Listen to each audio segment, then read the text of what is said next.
But on the inside, we can be cowards and sissies. Don't want to stand where you're supposed to stand. We got to be men on the outside as well as in. Be men on the inside. Let everybody know that I'm a man. I'm not a mouse. I'm not a coward. I don't go back on my word. I don't shoot when it comes down to my assignment. I go forward in God. Because God made me who I am. You can't go back on who you are. You cannot change who you are, man. Don't try to change what God made you to be. God made you accountable for who you are and whose you are. And you got to stand like God made you stand. I don't know why the Lord is leading me this way, because I had a different way to go. But you got to be a man. I don't care if there's 5 of us in the house. You got to stand tall and let the women know I'm a man. I was a boy, but today I'm a man.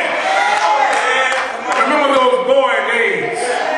But I put all that to the side when I became a man. Yes, sir. I put on manly clothes. I put on a manly mind. And my heart been changed into a man, and now I can be a man. To testify as a man. I can walk like a man. I can talk like a man. Why? Because I'm a man. Men that are accounted for. Men that stand tall and strong. Are sharpened by other men. And know what to do and how to do. When God gives it to do it. We do it according to God's Spirit. And don't be afraid. Man, don't be afraid. Don't be afraid of the enemy. The devil is afraid of you. He fears you because of who you are and whose you are. You say, I'm a man of God. Well, the devil is shaking in his boots. Because he knows who you are. Even before you know who you are, the devil knows who you are. He knows you belong to God. He knows you are God's design. You're designed by God to do what God has given you to do. Destined with the spirit of quickening to do it in the order that God has designed. Don't worry about what you see. You can sit down. Don't worry about what you see, man. Don't worry about what's going on around you. I know the women want to take over and want to take charge. A lot of Jezebel spirits in the house. I know what's going on. But you got to be a man. Even in your house. And you got to be the only man in your house. Can't be 2 or 3 men. It's got to be you in your house. And if nobody want to follow you, got to be like Joshua told Israel. As for me and my house, me and me, myself and mine, I've got to serve God. And you can't be ashamed, man. You can't feel ashamed. You can't feel like you're by yourself, because you're not. God is with you. God is holding your hand. God is holding you up. When the devil is trying to tear you apart, you got to understand God is everything I need. See, I know what a man is going through. Why do I know? Ask me, why do I know? Because I'm a man. I'm what God made me. I'm not trying to be anything else, anybody else. I'm just who God made me to be.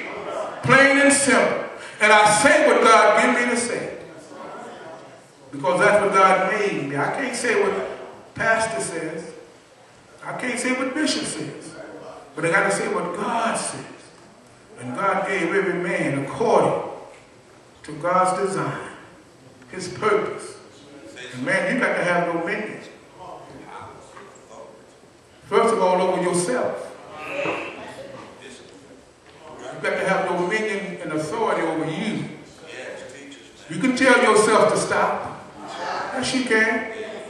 You can tell yourself to sit down. Yes, you can. You can tell yourself to behave. Oh, yes, you can. You can tell yourself that. You can tell yourself to stop. doing what I'm doing. Even when the thought comes to my mind, I can tell that thought, get out of here. Because I know who you are. And I know where you come from. Get out of here. You can tell yourself that, man. Don't let the devil fool you. Well, I did it because I just didn't know what else to do. That's a weak man. A strong man will stand tall and say, I did what God said do. And then watch what God does afterward. You may not like it, but God, he's going to be behind me anyhow. And he's going to self-approve everything that's been done because he's given it to you. Be a man. Don't be a coward. Don't let the devil fool you, make you think because you're the only one in the church.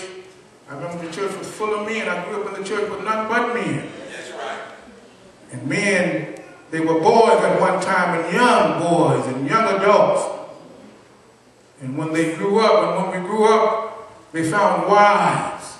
That's right. And they brought their wives to the church, Pastor Ashore. Yes, sir. Yes, sir. They went and got